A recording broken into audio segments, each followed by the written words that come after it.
ഓരോ പിണറായി വിജയന്റെ മിനി വേർഷനുകൾ മിനിയൻസിനെ ഓരോ ജില്ലകളിലും സ്ഥാപിക്കുക. ഇപ്പോൾ ആലപ്പുഴയിലാണെങ്കിൽ സജി ചെറിയാൻ ഒരു മിനി പിണറായി വിജയനാണ്. എറണാകുളത്ത് രാജീവ് ഉണ്ടല്ലോ ഒരു മിനി പിണറായി ആയിട്ട്. അല്ലെങ്കിൽ കോട്ടയത്ത് ബാർ മുതലാളിമാരുടെ ഇടതും വലതും ബാർ മുതലാളിമാരുടെ കൂടെ സഞ്ചരിക്കുന്ന VN വാസവൻ. ഇതൊക്കെ ഇതുപോലെ കുറേ മിനി പിണറായി വിജയന്മാർ ഇപ്പോൾ തന്നെ നമ്മുടെ നാട്ടിലുണ്ട്. ഇനി CPM പുറത്തു നിന്നും PV അൻവറിനെ പോലെയുള്ള ആൾക്കാരെ വേണമെങ്കിൽ കടമെടുക്കാം, KT ജലീലിനെ പോലെയുള്ള ആൾക്കാരെ കടമെടുക്കാം.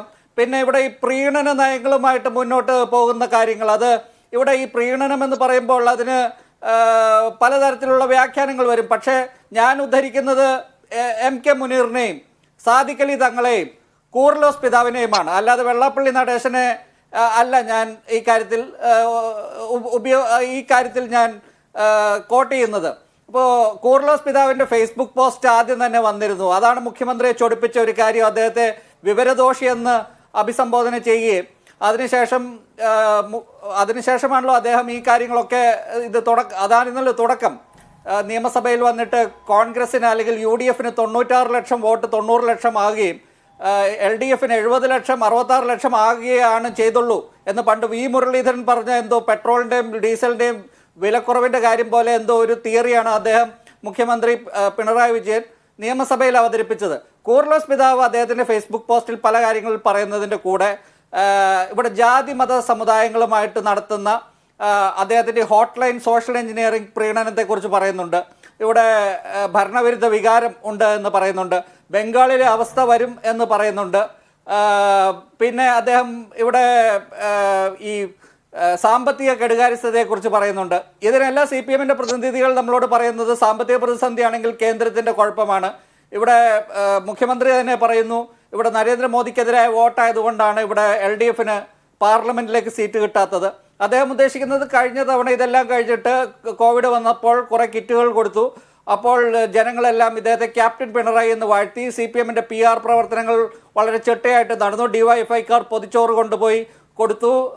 അതുകൊണ്ട് പിന്നെ ഭയങ്കര ഭൂരിപക്ഷത്തിൽ 91 സീറ്റ് 99 സീറ്റാക്കി LDF വീണ്ടും തിരിച്ചെത്തി. അതുപോലെ തിരിച്ചെത്തുമെന്നാണ് ഇത്തവണയും പിണറായി വിജയൻ പറഞ്ഞ് സ്ഥാപിക്കാൻ ശ്രമിക്കുന്നത്. പക്ഷേ അത് നടക്കില്ല എന്നുള്ളതിൻ്റെ രണ്ട് കാര്യങ്ങൾ ഈ ലോക്സഭാ തെരഞ്ഞെടുപ്പിൽ തന്നെ നമുക്ക് വ്യക്തമാകുന്നുണ്ട്. ഒന്ന്, CPMൻ്റെ ബേസ് വോട്ട് ഈഴവ വോട്ടുകളിലേക്ക് BJP കടന്നു കയറിയിട്ടുണ്ട്.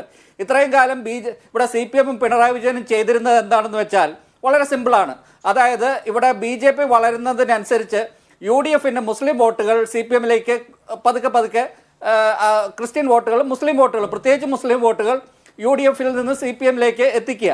അതിന് കഴിഞ്ഞ തെരഞ്ഞെടുപ്പിലെ പോലെ ഡോഗ് വിസിൽ സമീപനം, അതായത് മധ്യകേരളത്തിൽ ഒരു സമീപനം, മലബാറിൽ മറ്റൊരു സമീപനം എന്ന് എടുത്ത് ആ രണ്ട് കമ്മ്യൂണിറ്റികളെ പോലും തമ്മിലടുപ്പിച്ച് പോലും രണ്ട് കമ്മ്യൂണിറ്റികളുടെയും മുസ്ലിം ക്രിസ്ത്യൻ വോട്ടുകൾ തട്ടുക എന്നുള്ളൊരു സമീപനം കഴിഞ്ഞ തവണ കൃത്യമായി അത് വർക്കൗട്ട് ചെയ്യിച്ചു. പക്ഷേ ഇത്തവണ വരുമ്പോൾ നമുക്ക് മനസ്സിലാകുന്നത് എന്താണ്? ഇവിടെ ഈഴവ വോട്ടുകൾ CPMൻ്റെ കേഡർ വോട്ടുകളിലേക്ക് വരെ BJP കടന്നു കയറിയിട്ടുണ്ട്.